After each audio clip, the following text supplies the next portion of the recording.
মৰমৰ ছাত্ৰ ছাত্ৰীসকল, মোৰ ইউটিউব চেনেললৈ তোমালোকক পুনৰবাৰ স্বাগতম। আজি তোমালোকৰ বাবে অষ্টম শ্ৰেণীৰ অধ্যায় নম্বৰ 5 অসমীয়াত ভক্তপ্ৰাণ প্ৰহ্লাদ নামৰ পাঠৰ সকলো পাঠভিত্তিক প্ৰশ্নোত্তৰ তোমালোকৰ বাবে লৈ আহিছোঁ। মৰমৰ ছাত্ৰ ছাত্ৰীসকল, বেছি পলম নকৰি ভিডিঅ'টো ষ্টাৰ্ট কৰোঁ। 1 নম্বৰত উত্তৰ দিয়াৰ নম্বৰ কুৱেশ্যনটো হৈছে, ভক্ত প্ৰহ্লাদ নাটিকাখনৰ মুখ্য চৰিত্ৰকেইটাৰ নাম লিখা। ইয়াৰ উত্তৰ হ'ব, মুখ্য চৰিত্ৰসমূহ হৰি ত্ৰিজগতৰ প্ৰাণকৰ্তা বা ভক্তবৃন্দৰ উপাস্য দেৱতা। হিৰণ্যকশিপু, ইয়াৰ অৰ্থ হৈছে দৈত্যৰাজ বা হৰিৰ চিৰবৈৰী। প্ৰহ্লাদ হিৰণ্যকশিপুৰ পুত্ৰ বা ভগৱানৰ একান্ত ভক্ত। জণ্ডাৰ্মক মানে দৈত্যগুৰু, মহাৰাণী হিৰণ্যকশিপুৰ পত্নী বা দৈত্যৰাণী। 6 নম্বৰ কুৱেশ্যন হৈছে, নাটিকাখনিৰ কেইটা দৃশ্যত বিভক্ত? ইয়াৰ উত্তৰ হ'ব, নাটিকাখনি 5টা দৃশ্যত বিভক্ত। 7 নম্বৰ কুৱেশ্যন হৈছে, প্ৰহ্লাদৰ পিতৃৰ নাম কি আছিল? ইয়াৰ উত্তৰ হ'ব, প্ৰহ্লাদৰ পিতৃৰ নাম হ'ল হিৰণ্যকশিপু। 6 নম্বৰ কুৱেশ্যনত দিয়া আছে, হিৰণ্যকশিপুৰ ভাতৃৰ নাম কি আছিল? ইয়াৰ উত্তৰ হ'ব, হিৰণ্যকশিপুৰ ভাতৃৰ নাম আছিল হিৰণ্যক। 9 নম্বৰ কুৱেশ্যনত দিয়া আছে, হৰিৰ প্ৰতি প্ৰহ্লাদৰ কেনেকুৱা ভক্তি আছিল? ইয়াৰ উত্তৰ হ'ব, হৰিৰ প্ৰতি প্ৰহ্লাদৰ একান্ত ভক্তি আছিল। 6 নম্বৰ কুৱেশ্যনত দিয়া আছে, প্ৰহ্লাদক অসুৰৰ শাস্ত্ৰজ্ঞান দিবলৈ কাক নিযুক্তি দিয়া হৈছিল? ইয়াৰ উত্তৰ হ'ব, প্ৰহ্লাদক অসুৰৰ শাস্ত্ৰজ্ঞান দিবলৈ দৈত্যগুৰু গুৰুচাৰ্যৰ 2 পুত্ৰ যজ্ঞ আৰু মৰ্কক নিয়োগ কৰিছিল। 6 নম্বৰ কুৱেশ্যনত দিয়া আছে, ত্ৰিজগতৰ পতি বুলি প্ৰহ্লাদে কাক কৈছিল? ইয়াৰ উত্তৰ হ'ব, ত্ৰিজগতৰ পতি বুলি প্ৰহ্লাদে হৰি অৰ্থাৎ ভগৱান বিষ্ণুক কৈছিল।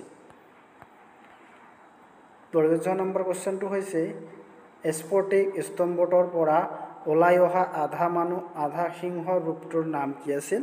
ইয়াৰ উত্তৰ হ'ব, স্ফটিক স্তম্ভটোৰ পৰা ওলাই অহা আধা মানুহ আধা সিংহ ৰূপটোৰ নাম হ'ল নৰসিংহ। তাৰপিছৰ কুৱেশ্যনত দিয়া আছে, অসুৰৰ শাস্ত্ৰখনৰ নাম কি আছিল?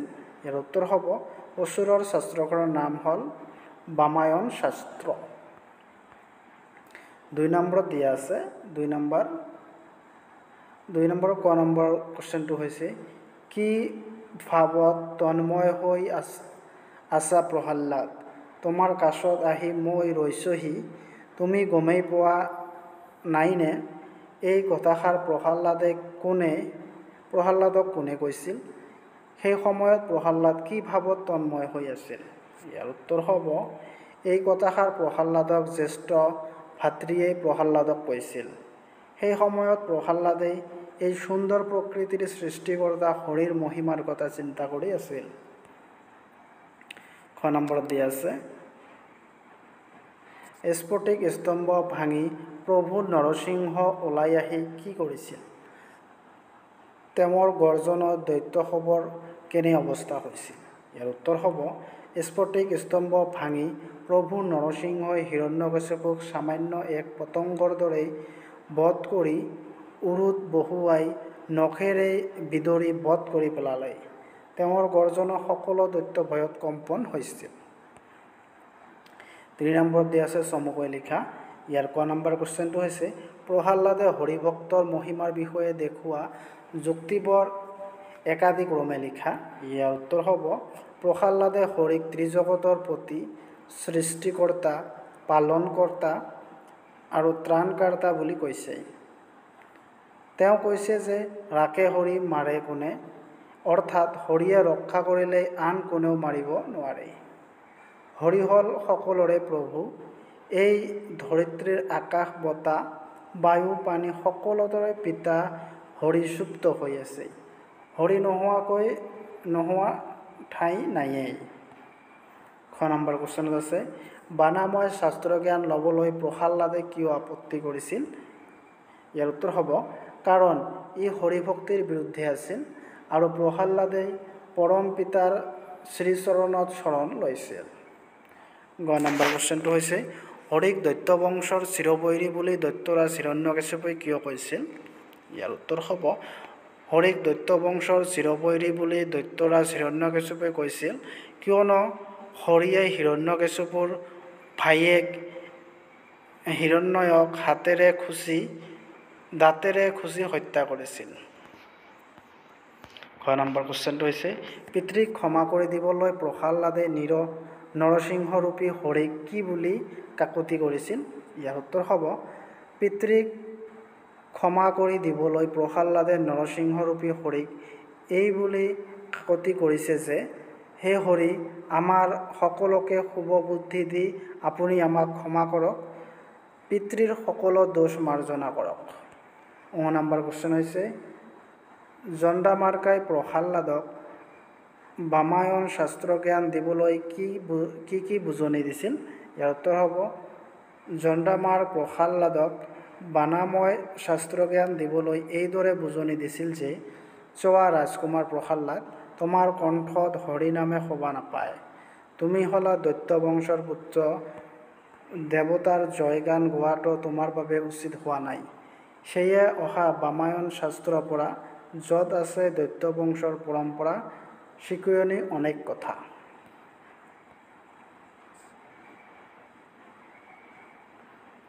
প্ৰহ্লাদে গুৰুদ্বয়ৰ বুজনি কিয় মানি নোলোৱা আছিল?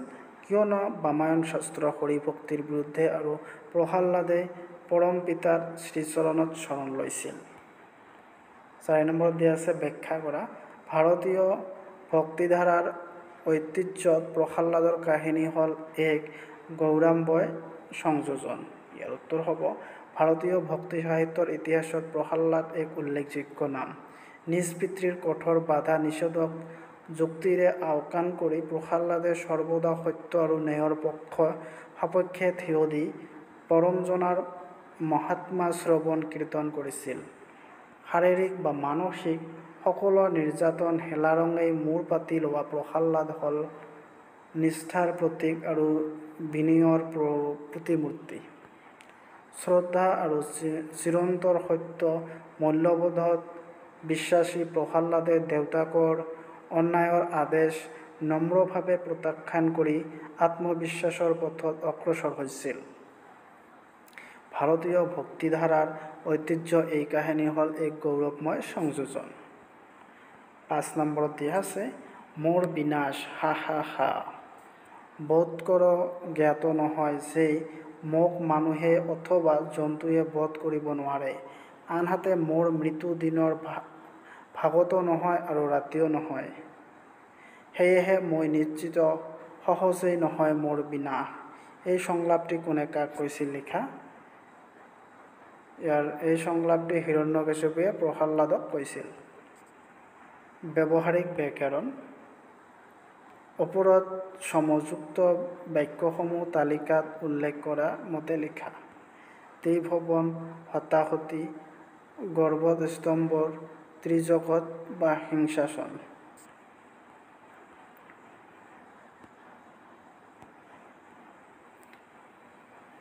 ক নম্বৰ ত্ৰিভুৱনৰ সমাহাৰ। ত্ৰিভুৱন বেশবাক্য ত্ৰিভুৱনৰ সমাহাৰ।